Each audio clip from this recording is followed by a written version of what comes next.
The CBS Radio Mystery Theater presents...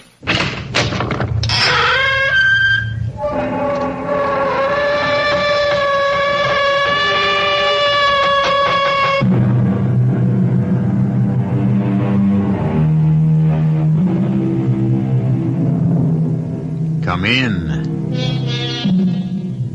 Welcome. I'm E.G. Marshall, at my usual stand. 5,000 years ago is just a minute ago, a blink of the eye to some men. To them, the morning of the world is just a tick of the clock away. They are that small group of scholars and scientists known to the rest of us as archeologists. Men and women who coax the secrets of the past out of the bosom of an ancient earth, who scratch the long-hidden wonders of antiquity from a soil grown hard with time. Your shop is filled with so many strange and beautiful things. Might you possibly have any samples of pottery? Ancient pottery? I have many such beauties, sir. Local ones? Even fragments, broken pieces, discovered in some long-forgotten cave or excavation? Something like this? Sir, if you know what is good for you, leave my shop at once. Well, what's wrong? Ever since I got here, everyone in this town seems to... Leave, I beg you. I have nothing for you. Go back to wherever you came from. You carry danger with you. You carry death.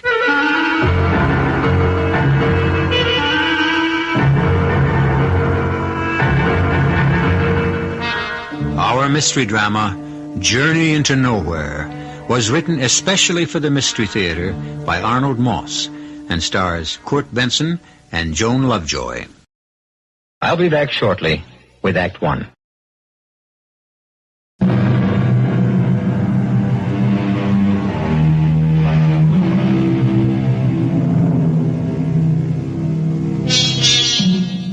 In a far-off country near the Persian Gulf, the sun has been beating down brutally, blisteringly all day.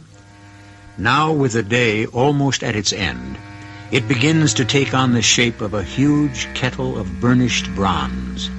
Native workmen have been digging under that blazing sun in the white sands that are hemmed in on three sides by towering black cliffs.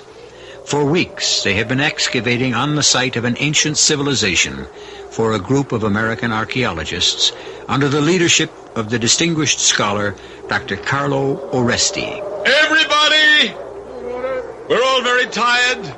Tesbahu ala khairi. Good night to all of you. Al shukri. Thank you. They put in a good day's work, Dorothy, and so have I. I'm absolutely bushed.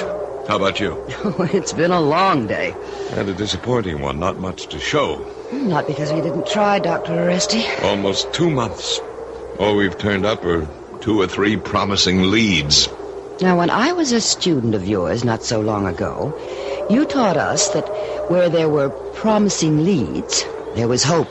Yes, but sometimes it's a little discouraging. Here we are where it all began, ancient Mesopotamia. Cradle of civilization, conquered, invaded by every warrior nation of history from time immemorial. And all we've turned up from the treasures of these vanished people is something close to a big fat zero. No, we still have a month. Every dig that's ever been made here in Al Jazeera has been a good one. Oh, you were always a very good student, Dorothy. But I won't be happy until someday you find what's been bugging you all your life. The Majera inscription, right? I have a gut feeling, an instinct that it could be right here. Somewhere underneath these sands. And if I find it, I'll hold a key to one of the deepest secrets of all mankind. Good Lord. What's that? Well, it can't be thunder. Not at this time of the year. And the sun shining? What on earth? Hold it, Dorothy. Stand still. That's an earth tremor. What? I never heard of an earthquake in this part of the world. Quick, Dorothy! Duck under the shelter! It's getting worse. Dr. Oresti, watch out! That support beam over your head! Where? It's beginning to crack! Right over your head! Ah!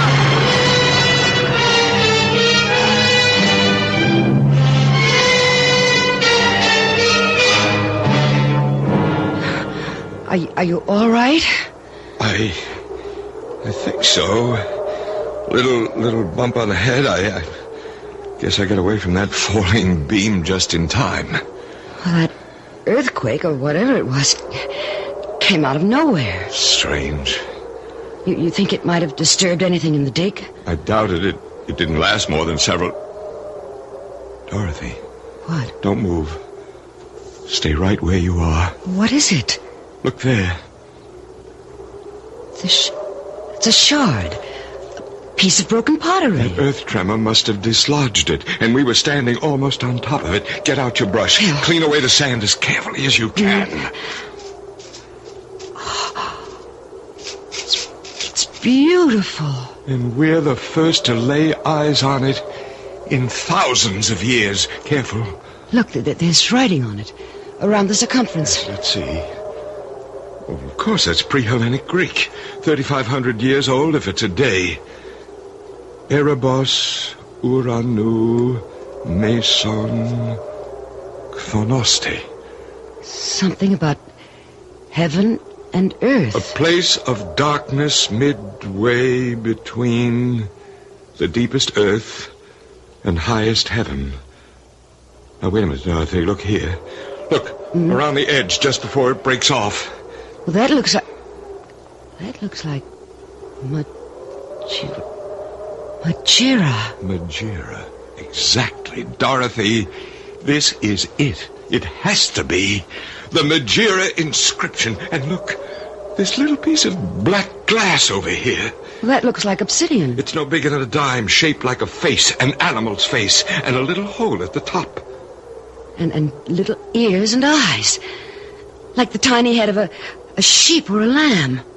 Dorothy, you remember from your reading who Majira was? One of the goddesses of vengeance, wasn't she? The principal one, the spirit of revenge, able to confuse and benumb men's minds with a potion called Nephalia. And when she wept... She wept tears of blood. Yes, I remember. And she kept changing her appearance from one creature to another. Her favorite disguise was a sheep or a lamb. Do you recall that she even assumed different shapes at one and the same time? Of course. Oh, this has to be it. This little lamb's head of black glass confirms it. Now, if I can only find the missing part of this inscription, it could lead to the elimination of everything in our lives that's corrupt and evil. Oh, there's that rumbling again. And it's getting very dark. Doctor, let's get into the jeep and go back to the camp before anything really serious happens. I'm frightened. Tomorrow morning, I leave for the mountains of the west. That's where the whole myth of Majira began. There, this piece of broken pottery may be the passport to the most important discovery a man could ever make.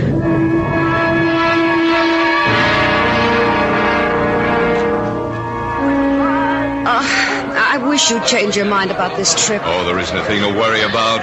You have your bus ticket? It's right here in my pocket. And my revolver, just in case. Well, let's hope you'll have no reason to use that. Dr. Oresti, one question. Uh-huh. In the mountains of the west, where you're going, you say that Majira is very real to the people who live there. It's one of the reasons I'm going. You mean to say they actually claim to see her? So they say. In different forms, under different names. And if she exists for them... She will exist for you? Until I find her and try to destroy her. But how do you destroy something that doesn't really exist? A myth, a legend. It's not as if Majira were really an actually living creature. Well, that's just the point. If I can find a way to destroy the idea of Majira in the minds of the people, then the idea of vengeance, of getting even with the other fellow, will be killed. It may be the beginning of a way to find peace in the world. I see. Well, be careful, Dr. Oresti. And good luck. Thank you. Oh, by the way, I put a string through the hole in the little black lamb's head we found at the dig, and I'm going to wear it around my neck as an ornament, like this. For protection? Well, why not? If that doesn't protect me, I don't know what will.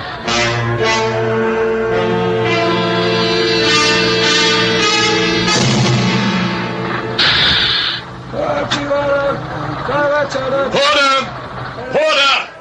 Yashichal! Please carry these for me. Min Fandluk! And get me a taxi, please. A taxi! Well, Porter, where are you going? Well, why are you running away? What's wrong with you? I guess I can carry my own bag, find my own taxi. Funny about that, Porter. Holmes, kind sir. Holmes, for the love of Allah, Holmes, have compassion for the less fortunate. Here, take this. The blessings of Allah, the blessings of all your gods go with you always. Save your blessings, good woman, for an object more worthy than I. May all your days... No!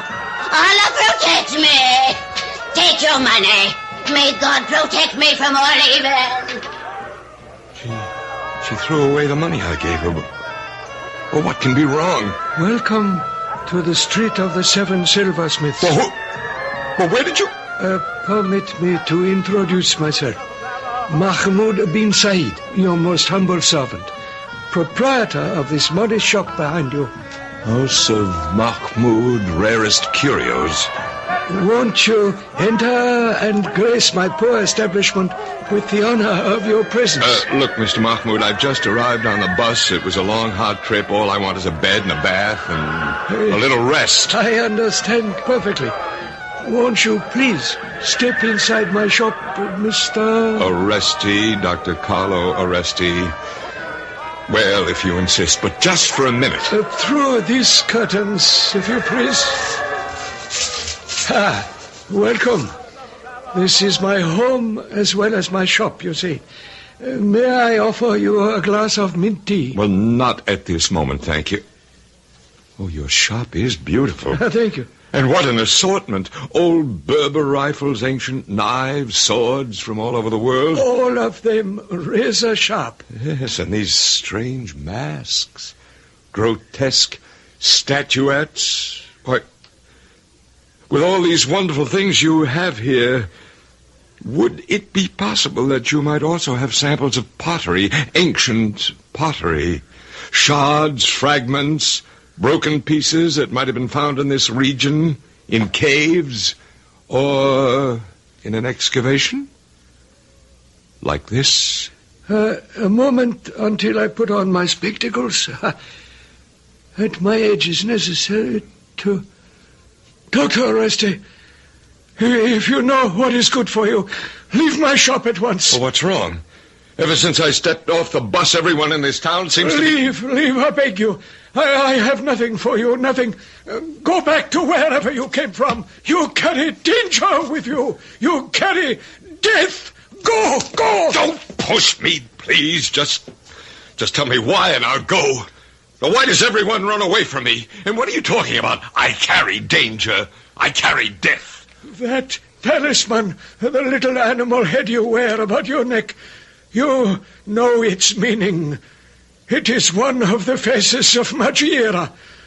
This is why people run away from you. You terrify them. Well, then I'll take it off. You are trying to destroy Magira, correct? Abandon your search, for she will destroy you first. I am not frightened. You should be.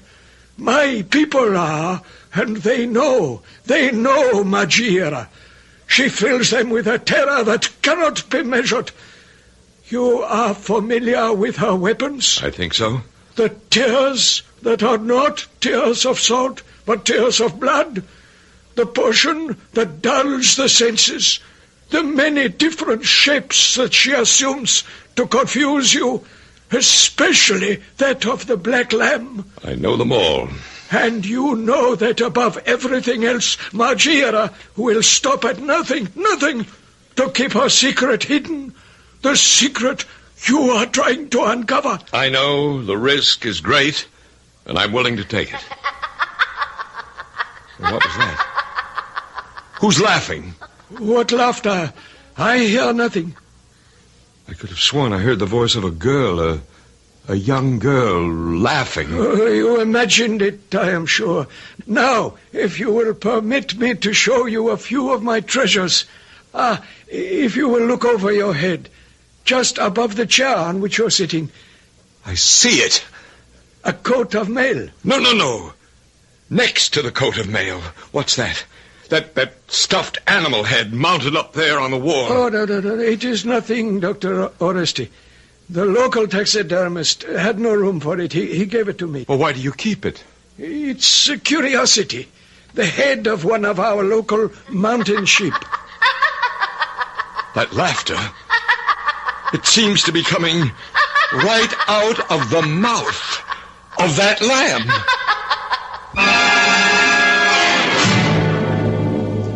From the most ancient times, the lamb was the animal designated to be the symbolic victim of man's sacrifice to his gods. And now a lamb, a black lamb, has once again become symbolic. Only this time, for Dr. Carlo Oresti, it seems to have taken on a feeling of evil. But evil or not, it may lead him to the unraveling of a secret he thinks could begin to change the course of all mankind. I'll return shortly with Act 2.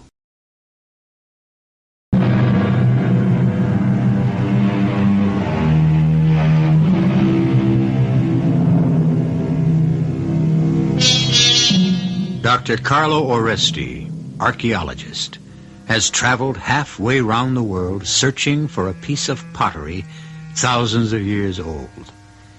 He has unearthed part of it. He is convinced that if he can find the rest, it may lead to a revelation that could bring a more peaceful world. He sits in the curio shop of Mahmoud bin Said, staring at the stuffed head of a small black lamb mounted on the wall.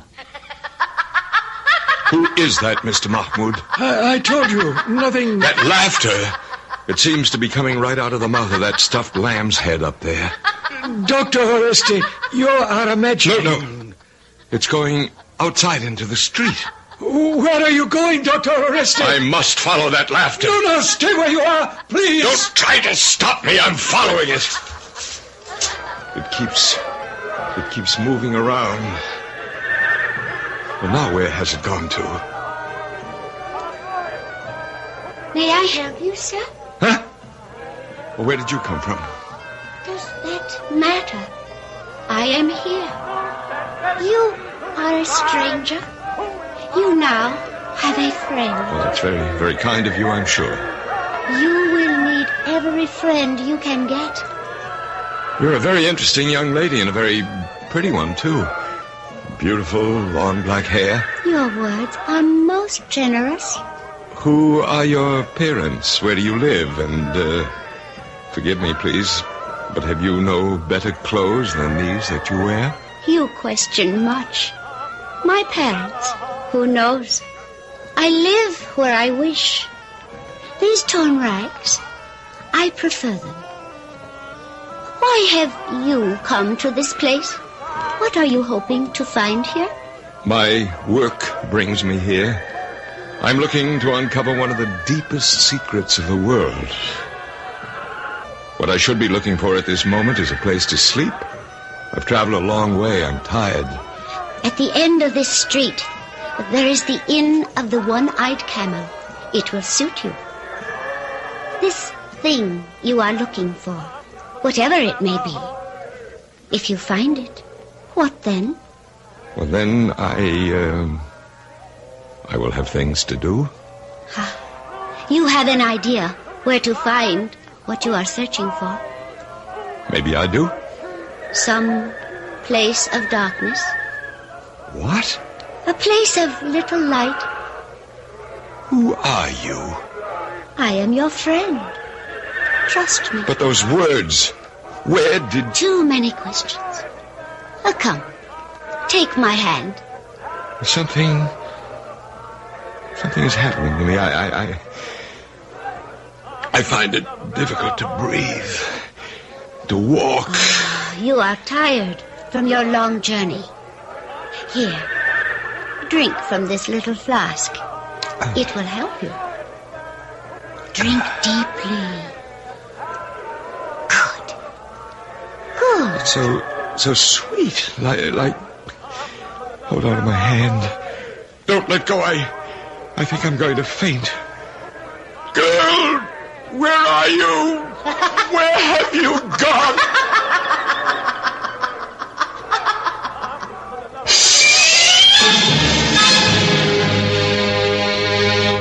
Erebos, Uranu, Meson, a place, darkness, midway. No, don't try to move. Be quiet, Dr. Oreste. You will be well. Well, who are you? Oh, you're the man from the curio shop. Mahmoud bin Said at your service. What happened? I left your shop looking for a place to sleep. I know. Well, where am I? What place is this? You are in my humble home, at the back of my small shop. You are welcome. Well, how did I get here? You are taken ill. Momentarily. You fainted. In the street. I remember she gave me something to drink. Who gave you something to drink? As I left your shop, a young girl came up to me. She seemed to know what I was here for. What else? Why, I asked her who she was.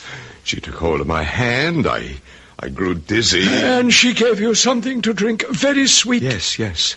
And then I just passed out. I have done my best to warn you, Doctor. She knows why you are here. And she will do all in her power to destroy you. Dr. Oreste, go back to your own country. Well, what are you talking about? I am talking about Magiera. Who else? Are you telling me that the young girl in the street... Shh. Rest quietly, sir. I will go bring you some cold water to drink. I shall be but a minute.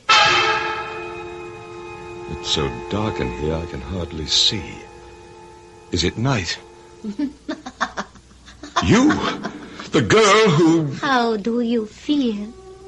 What did you give me to drink? A small drop to warm the mind, the heart, the soul. Well, where are you? I can't see you. It's grown so dark. Here, at the back door. Rise from your bed and follow me. Follow me and trust me. Here is the cold water, Dr. Oreste. Well, how did she get in here? Again? You saw her again? Yes, she was right here beside the bed. Sir, I fear most gravely for your safety. I'm not afraid, Mr. Mahmoud. I have a mission to fulfill. More important to you than your life? I've already wasted too much time. I'm going. No, stay where you are. Take your hands off me. Let me up. I plead with you, do not leave this room. I have an appointment, and I'm going to keep it. And where is that? I'm not absolutely certain. All I know is that it's a place of darkness, midway between the deepest earth and highest heaven.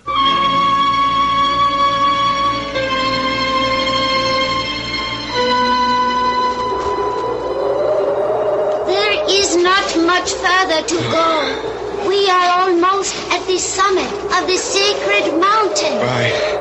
I must rest again. My head is so light, the air is so thin. Oh, we must be up 6,000-7,000 feet. Do not stop. I will help.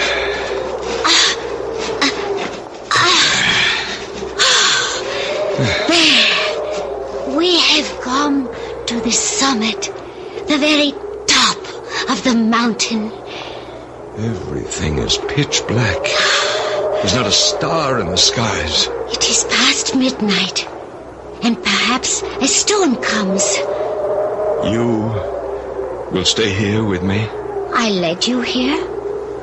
I have not the slightest intention of leaving you. I'm glad. Tell me, why have you brought me to the top of this mountain? Because it is sacred to us. Here, sit down beside me on this flat rock. Oh, your hand. It is bleeding. Oh, it's nothing. I scraped it on a rock as we were coming up. I kiss your bleeding hand. The taste of your blood is exciting. Hold me in your arms. Tighter. Now, look into my eyes. eyes. I can't. What's wrong? There's a pain in the back of my head. I can hardly see. My head is beginning to spin. It is the height of the sacred mountain. You are not used to... Don't let me fall. Of course not, my dear. For you. The very best of care.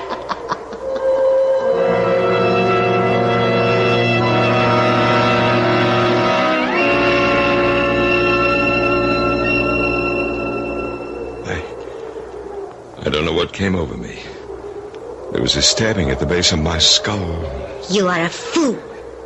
Why do you not return to your own country instead of playing this child's game? Child's game? That piece of pottery you have in your knapsack.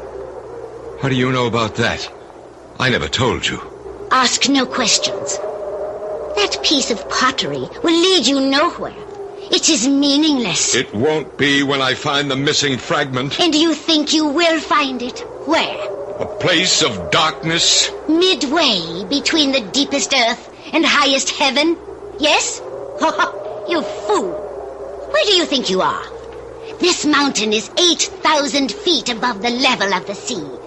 The top of this mountain is midway between the depths of the earth and the highest point we see in the heavens. Darkness? A place of darkness?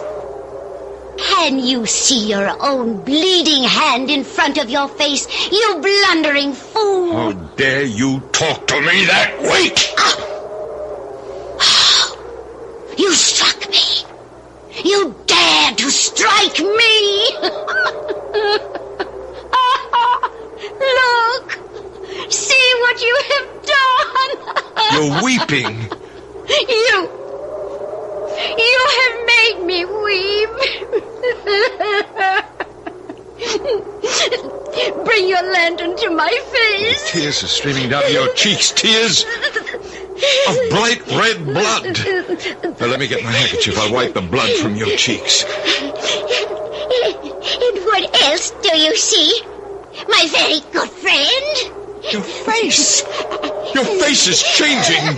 You're becoming an ugly old woman with cracked skin, and your hair... My beautiful, long black hair is turning into writhing, terrible snakes. Their jaws are filled with poison, which they will spit at you. Hold me in your arms, as you did before. No, I can't. Caress my shining black hair. It is not hair. They're squirming serpents. They're spitting out their venom. You want me to die. Dr. Oreste! Dr. Oreste! Are you here? Over here! Dr. Oreste, where are you? I never thought I would make it to the summit. You all right, good sir? I think so. How did you know I was here? I knew the danger. I followed you. Where is she? Has she gone? The girl, again. I came close to losing my life. I think I would have if you hadn't come when you did. Fortune has been kind this night. Now, after I catch my breath, we had best go back down. The dawn begins to lighten in the east. And, sir... Yes, Mr. Mahmoud. Would you like to take our little friend with you? What friend?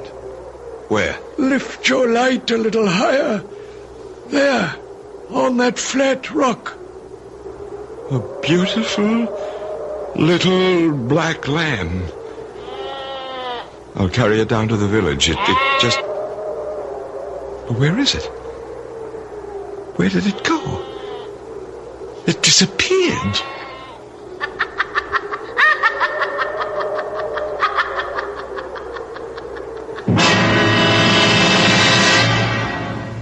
Even as Dr. Oreste stretches out his hand, the black lamb melts into air, into thin air.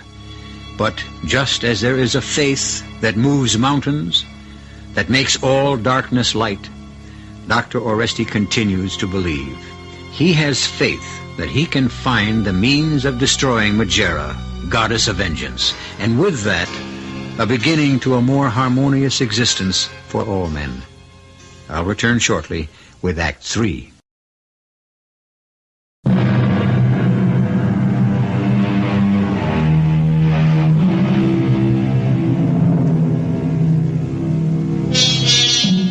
A philosopher of the Middle East has said that revenge is a luscious fruit, which, like the pomegranate or the persimmon, takes a long time to ripen.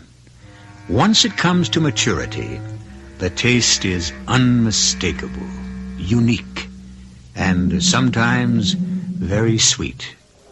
Dr. Oresti and his companion are on top of a mountain in a far-off land. A strange girl has been with them and has vanished. Then for an instant, there was a small black lamb. As suddenly as it materialized, so suddenly it disappeared. And then... Look, Mr. Mahmoud. The lamb's back again. I don't understand. Where did it come from? Where did it go? Bring your light a little closer, sir. Right near its head. So, do you see anything peculiar about this little lamb? Its eyes. It's as if blood had been dripping from its eyes. Like tears. Tears of blood. Are you telling me, Mr. Mahmoud, that this little animal... I tell you nothing, sir. She was here, Mr. Mahmoud.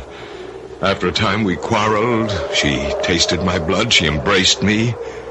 And she tried to suffocate me. She grew old and horrible before my eyes. Her beautiful hair became poisonous snakes. Dr. Oresti, it has been a long and exhausting night for both of us. Shall we go down to the village and try to get some sleep? Not just yet. What are you doing? Put down that gun. I came almost 10,000 miles to do two things. To find the missing part of the Majira inscription, and I failed in that. And second, to destroy Majira if I could find her. Mr. Mahmoud, I have found her. You missed! The lamb is running away! Something wrong with this gun! Too late, sir. It has escaped down the mountainside. Now, shall we go? Wait! Just a minute. Look! Right here where the lamb was lying. Put on your glasses and look.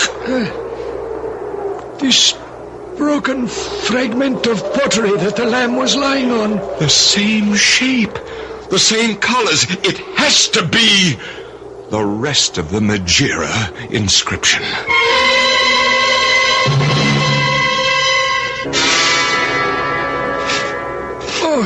Watch carefully where you place your feet, Dr. Oresti. These mountain paths can be most treacherous. Thank you, I'll be careful. How much farther do we have to go? Once we get past this huge boulder before us, we shall catch our first glimpse of the village. Mr. Mahmoud, don't move. What is it? There, on top of the boulder. A black lamb. The same one. Only this time I'll get it. You just watch. What's the matter with you? You fell right against me. I'm most sorry. My foot slipped. Yes, and I missed again. Dr. Oresti, look! Over there! Well, not another one. Still another black lamb? Yes, and see, another and another. A whole flock of them. And every one of them jet black. They're heading toward us. They're going to push us right off this cliff. What do we do? Stand your ground. Let me try to take care of them. What's that? It sounds like the voices and wings of many birds. You're right. There are thousands of them. Flying straight toward us, toward our heads. Well, what are they, crows, ravens? Blackbirds of some kind. They're coming in a straight line right at me. Go away, you filthy birds! Go away! Go away, you ugly things! Away! Away!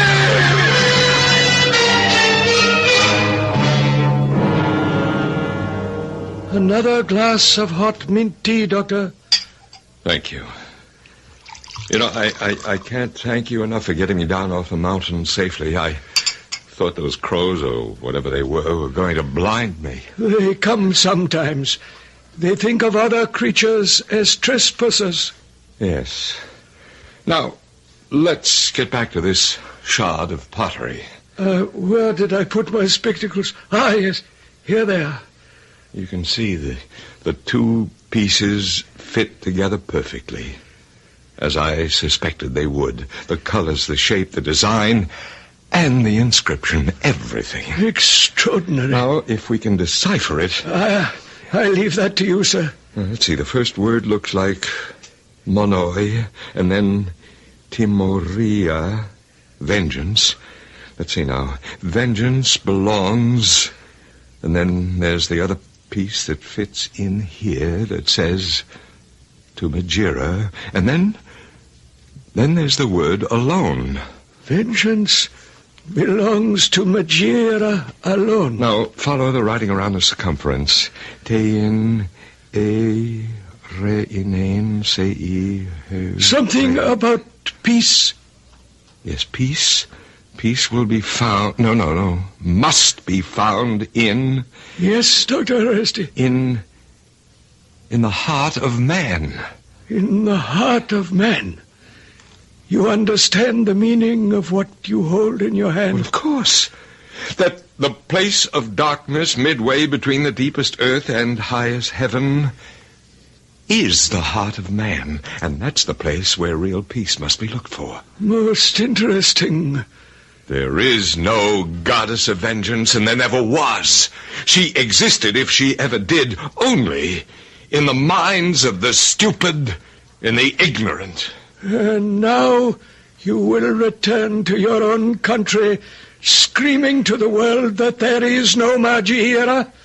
Is that correct, Dr. Oreste? Is that correct? What are you doing? Put down that scimitar. Are you out of your mind? You have disappointed me, Dr. Oreste.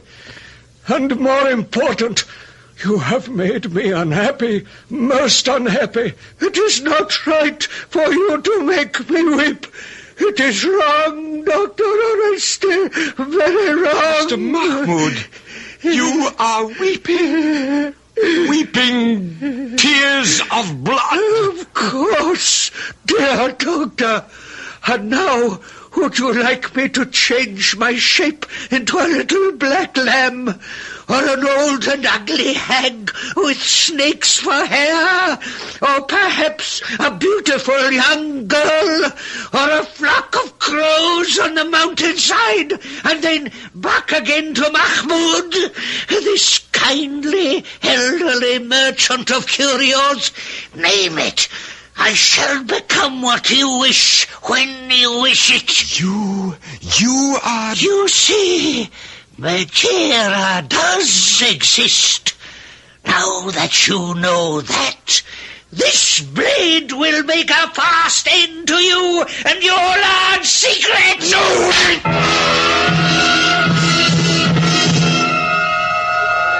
You there!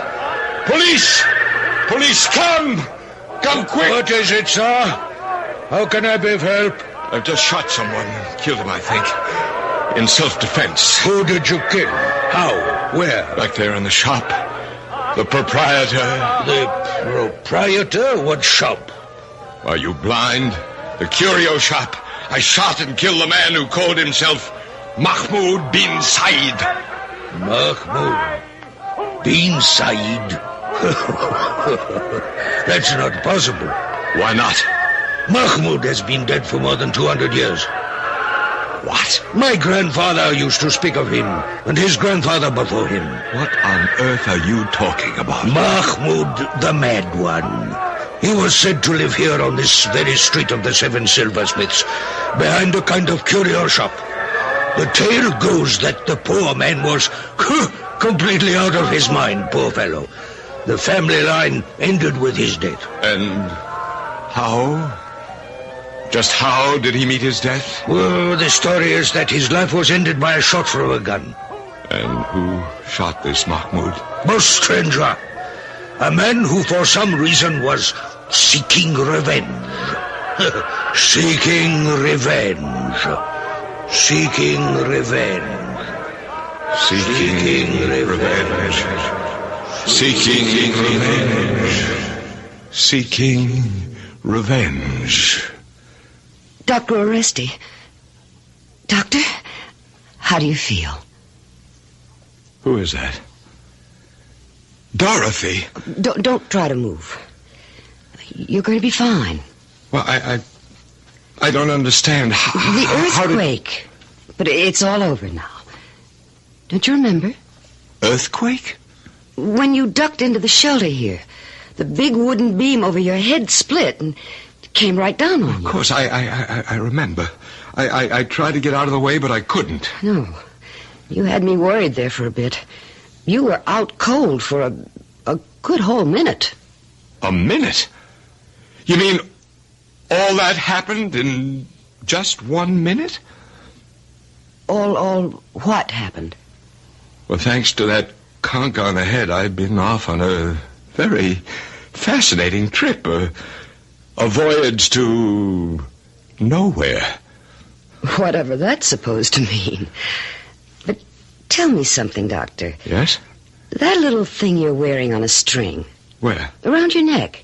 Looks like the head of a little black lamb. I've never seen that before. Well, neither have I. How do you suppose it got there?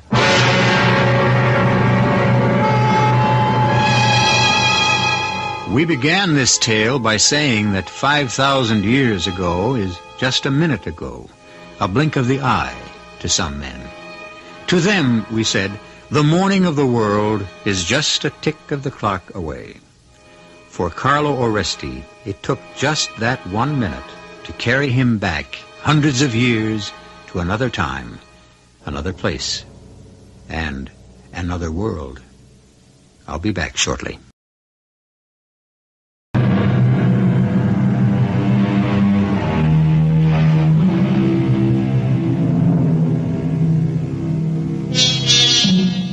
I have read that there are a good many far-off places where they still devoutly believe in things like a goddess of vengeance, who, to confuse the people, changes her appearance at will into any number of different shapes, even into several different forms at the same time.